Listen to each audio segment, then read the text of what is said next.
बुद्ध कहते हैं कि शारीरिक संभोग इतना खतरनाक नहीं होता है जितना कि मानसिक संभोग होता है, क्योंकि शारीरिक संभोग में तो शरीर की कुछ ऊर्जा ही खर्च होती है जो फिर से बन जाती है, लेकिन मानसिक संभोग जीवन भर हमारे साथ चलता है। वो हमेशा हमारी ऊर्जा को खत्म करता रहता है। जो भी इंसान अतीत में हुए संभोग या फिर भविष्य में होने वाले संभोगों में अपने विचारों को केंद्रित रखता है, वो अपनी ऊर्जा का एक बहुत बड़ा हिस्सा खर्च कर देता है। अगर इंसान विचारों से निकलकर प्रतिपल वर्तमान का आनंद ले तो वो अपनी मानसिक काम वासना की ऊर्जा को बचा सकता है। बहुत बड़ी मानव जाति संभोग से परेशान नहीं है, वो संभोग के विचारों से तनावग्रस्त हैं। उनके दिमाग में, उनके मन में अधिकतर समय काम वासना के विचार ही चलते रहते हैं और इसी कारण उनके मन की बहुत बड़ी ऊर्जा उन विचारों में नष्ट होती रहती है। अगर उसने शारीरिक संभोग किया होता तो उसकी शारीरिक ऊर्जा कुछ पलों के लिए नष्ट होती और वो फिर से बन जाती, लेकिन मानसिक संभोग हमेशा चलता रहता है, जिसके कारण उसकी ऊर्जा हमेशा अधोगामी होती चली जाती है। तो इस मानसिक संभोग से, मानसिक काम वासना के विचारों से बाहर आने के लिए बुद्ध ने क्या तरीका बताया? बुद्ध कहते हैं कि जब तक हम किसी चीज से लड़ते रहते हैं तब तक हमारा पूरा ध्यान उसी पर केंद्रित रहता है, और जब हम एक बार उसको स्वीकार कर लेते हैं तत्क्षण हमारा ध्यान वहां से अपने आप हट जाता है, क्योंकि अब उसमें कोई रस नहीं रहा, हमारा चित्त उसकी उलझन में नहीं रहा, इसीलिए अब हमारा मन उससे आजाद हो गया है। हम अधिकतर समय ये सोचने में लगा देते हैं कि हमें काम वासना के विचारों से छुटकारा पाना है। किस तरह पाना है, इसके नाना प्रकार के उपाय भी खोजते हैं, लेकिन आखिर में कुछ भी हासिल नहीं होता। वो विचार ज्यों के त्यों हमारे मन को गिरफ्त में रखते हैं, क्योंकि हमारा चित्त उससे लड़ रहा है, उससे बचने का समाधान ढूंढ रहा है, उपाय खोज रहा है। हमने कभी पूरे मन से ये स्वीकार ही नहीं किया कि हाँ, मैं एक कामुक व्यक्ति हूँ, यही मेरा स्वभाव है। हम अपने आप से ये कभी बोल ही नहीं पाते। अगर बोल पाते तो हमारा चित्त और हमारा मन इन विचारों से अपना ध्यान हटा पाता। बड़े मजे की बात है, जिस भी चीज से हम बचना चाहते हैं हम उसी चीज का चिंतन शुरू कर देते हैं, और हम जितना ही उस बारे में चिंतन करते जाते हैं वो हमारे चित्त में उतनी ही गहरी बैठती चली जाती है, क्योंकि अधिकतर समय हमारा मन उससे छुटकारा पाने के उपाय के बारे में सोचता है। मतलब कि हमारा ध्यान उसी बिंदु पर केंद्रित हो जाता है। अगर हम अपने उस स्वभाव को स्वीकार कर लेते तो हमारा ध्यान किसी दूसरे केंद्र पर अपने आप स्थापित हो जाता। लोग अपनी काम वासना को मिटाने के लिए, उन विचारों से छुटकारा पाने के लिए नाना तरह के प्रयोग करते हैं, नाना तरह के उपाय अपनाते हैं। कोई व्रत करने लगता है, कोई ब्रह्मचारी बन जाता है, कोई अपने शरीर को उतना ही भोजन देता है जितना जिंदा रहने के लिए आवश्यक होता है। वो समय समय पर उपवास करता है, क्योंकि उसे लगता है कि भोजन जो ऊर्जा हमें देगा उससे काम वासना पैदा होगी। इसीलिए वो सोचता है कि अपने शरीर की ऊर्जा को उतना ही रखो जितना जिंदा रहने के लिए जरूरी है। लेकिन मजे की बात ये है कि जिस दिन भी वो अपना उपवास तोड़ेगा या फिर पेट भर भोजन खाएगा, उसी दिन वो काम की शक्ति फिर से लौट आएगी और वो विचार फिर से उसके मस्तिष्क को घेर लेंगे। उसी प्रकार कुछ लोग अपने आप को स्त्रियों से बिल्कुल अलग कर लेते हैं, बिल्कुल दूरी बना लेते हैं, लेकिन जिस दिन भी वो उनके संपर्क में आते हैं उसी दिन उनकी कामुकता फिर से जाग उठती है। चाहे आप ऊंचे पहाड़ों में चले जाएं, जहां पर मानव जाति पाई ही नहीं जाती, लेकिन जिस दिन आप संसार में वापस लौटेंगे उस दिन आप पाएंगे कि आपकी काम वासना पहले से भी ज्यादा बढ़ चुकी है। इसीलिए अगर कोई उपाय नहीं किया गया तो ये काम वासना और इसके विचार जिंदगी भर हमें परेशान करते रहेंगे। इसके उपाय मैं आपको एक कहानी के माध्यम से समझाने की कोशिश करता हूँ।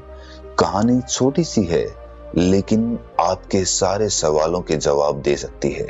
पुराने यूनान में एक कम्युनिटी बसती थी। उस कम्युनिटी में लड़के या लड़की के बीच कोई भी भेदभाव नहीं होता था।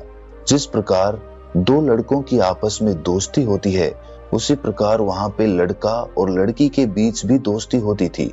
उनमें कोई अंतर नहीं होता था, कोई भेद नहीं होता था। जिस प्रकार दो लड़के आपस में मिलते थे, उसी प्रकार लड़का और लड़की भी आपस में मिल सकते थे।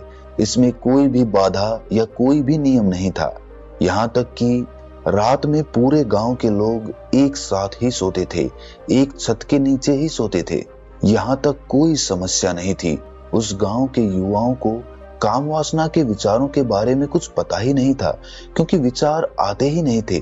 लेकिन कुछ समय बाद कुछ ईसाई पादरी वहां पर पहुंच गए, और जब उन्होंने ये माहौल देखा तो उन्होंने लोगों को समझाना शुरू कर दिया, उनको उपदेश देने शुरू कर दिए। उन्होंने कहना शुरू कर दिया कि आप लोग पढ़े लिखे नहीं हैं, इसीलिए आप लोगों को इसके बारे में पता नहीं है। ये आप घोर पाप कर रहे हैं। लड़का और लड़की हमेशा अलग अलग होने चाहिए, उनमें दूरियां होनी चाहिए। इतनी आजादी अच्छी नहीं होती, वो एक इंसान का पतन कर देती है। और इसीलिए वहां पर कुछ नए नियम बनाए गए, और उन नए नियमों के अनुसार अब लड़का और लड़की दो लड़कों की तरह दोस्त नहीं हो सकते थे, दो लड़कों की तरह आपस में बातें नहीं कर सकते थे, और अब पूरा गांव एक ही छत के नीचे नहीं सो सकता था। सारे नियम बदल दिए गए थे। लेकिन इसी से उस गांव के युवाओं का और उस गांव की युवतियों का पतन होना शुरू हो गया। अब तक उन्हें काम वासना के बारे में कुछ भी नहीं पता था, लेकिन जैसे ही उस गांव के लड़के और लड़कियों के बीच दूरी बना दी गई, वही दूरी उन्हें एक दूसरे की तरफ खींचने लगी। याद रहे, जब तक दो इंसानों के बीच दूरी नहीं होगी, तब तक आकर्षण या फिर कहें खिंचाव एक दूसरे की तरफ पैदा नहीं होगा। लेकिन जैसे ही आप दो इंसानों के बीच दूरियां बना देते हैं, वैसे ही एक दूसरे का आकर्षण, एक दूसरे की तरफ खिंचाव अपने आप उत्पन्न हो जाता है। अब उस गांव के युवा और युवतियां एक दूसरे का विचार करने लगे, शारीरिक संभोग से हटकर मानसिक संभोग करने लगे, और यही उस कम्युनिटी का सबसे बड़ा पतन का कारण बना। शारीरिक संभोग में कोई दोष नहीं है, वो प्राकृतिक है, वो प्रकृति ने हमें दिया है, और ना ही उससे हमारी ऊर्जा उतनी खर्च होती है जितनी कि मानसिक ऊर्जा से होती है। तो मानसिक ऊर्जा का पनपने का सबसे बड़ा कारण होता है युवक और युवती के बीच की दूरी।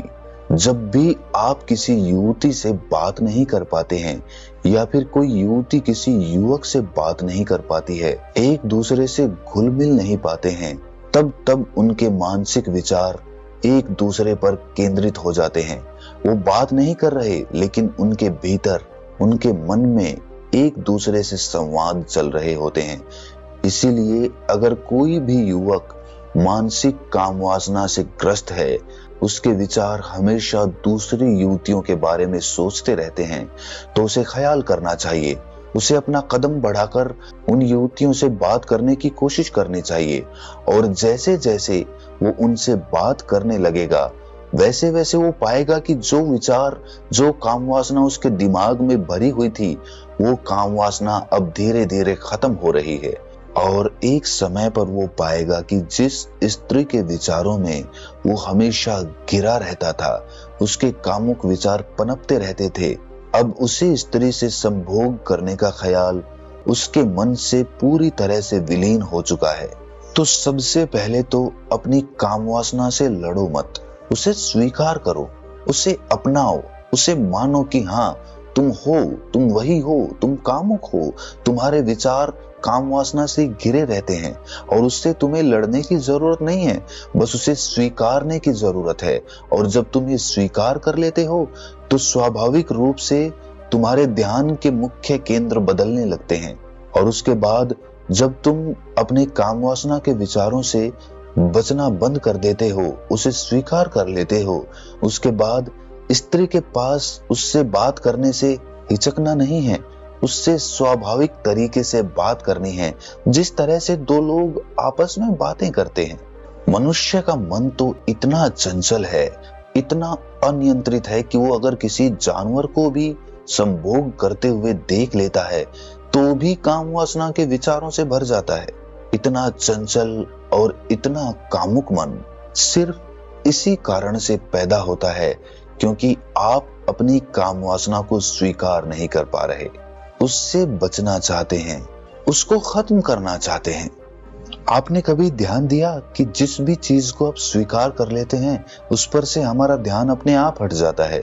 जैसे कि आप किसी स्त्री से प्रेम करते हो, आपका ध्यान उस पर केंद्रित रहता है, लेकिन शादी करते ही आप उसे अपना बना लेते हो, आप स्वीकृत कर लेते हो और प्रेम विलीन हो जाता है। उसी प्रकार अगर आप सड़क पर कोई गाड़ी देखते हो तो आपका ध्यान उस पर बार बार जाता है, लेकिन जब आप गाड़ी खरीद लेते हो, जब उसे अपना बना लेते हो, तब आपका ध्यान उस पर कभी जाता ही नहीं, क्योंकि वो चीज स्वीकृत हो गई, आपके मन ने उसे स्वीकार कर लिया। अपने बुरे से बुरे हिस्से को भी स्वीकार करना सीखो। जिस भी आदत को तुम बदलना चाहते हो, उस आदत से लड़ने की बजाय उसे स्वीकार करना सीखो, और जब तुम स्वीकार कर लेते हो तो अपने आप ध्यान वहां से हट जाता है। लोग पूछते हैं कि आज के समय में इतनी कामुकता हमारे आसपास भरी हुई है, जब भी हम अपना फोन चलाते हैं, जब भी हम इधर उधर निकलते हैं तो हमें कोई ना कोई कामुक दृश्य देखने को मिल ही जाता है। तो ऐसे में हम कैसे अपने आप को बचाएं? बचाने का सवाल ही नहीं पैदा होता। जो ये सवाल कर रहे हैं वो अपनी कामुकता को बढ़ावा दे रहे हैं। आप दृश्य देखते हैं और देखकर आगे निकल जाते हैं। आपको क्या प्रयोजन है उससे बचने का? आपने उसके लिए तो रास्ता नहीं पकड़ा था, उसे देखने के लिए तो आप उस रास्ते पे आगे नहीं बढ़े थे। वो तो रास्ते में खुद ब खुद आ गई, और खुद ब खुद आई है तो खुद ब खुद चली भी जाएगी। लेकिन अगर आप उससे बचना शुरू कर देते हैं तो अपने दिमाग में, अपने मन में उस चीज को पूरी तरह से जगह दे देते हैं, और जब वो चीज जगह पा जाती है तो धीरे धीरे अपना साम्राज्य आपके मन पर बना लेती है। जब तक आपका मन काम वासना या संभोग से ऊपर के आनंद को नहीं जानेगा, जब तक उसका स्वाद नहीं चखेगा, तब तक उसे काम वासना या संभोग से बड़ी कोई चीज नजर नहीं आएगी। लेकिन जिस दिन आप उस परमानंद का स्वाद चख लेते हैं, उसी दिन से आपको पता चल गया कि आपको जीवन में क्या हासिल करना है, क्योंकि परमानंद से बढ़कर आनंद किसी चीज में नहीं होता। इसीलिए ध्यान के द्वारा एक बार उस परमानंद को चख कर जरूर देखें, और एक बार अगर आपने उस परमानंद को चख लिया तो फिर आपका ध्यान अपने आप उस परमानंद को पाने के लिए केंद्रित हो जाएगा। उसके बाद आपको अपने विचारों से लड़ना नहीं होगा, क्योंकि आप समझ चुके हैं कि काम वासना या संभोग से भी बड़ा इस दुनिया में दूसरा कोई आनंद होता है। अगर ये ज्ञान आपको थोड़ा सा भी ज्ञानवर्धक लगा हो तो इसे अपने सगे संबंधियों के साथ साझा जरूर करें, क्योंकि किसी ना किसी रूप में ये वीडियो उनकी मदद जरूर करेगी। तो मिलते हैं किसी अगली कहानी में, तब तक के लिए अपना ख्याल रखें।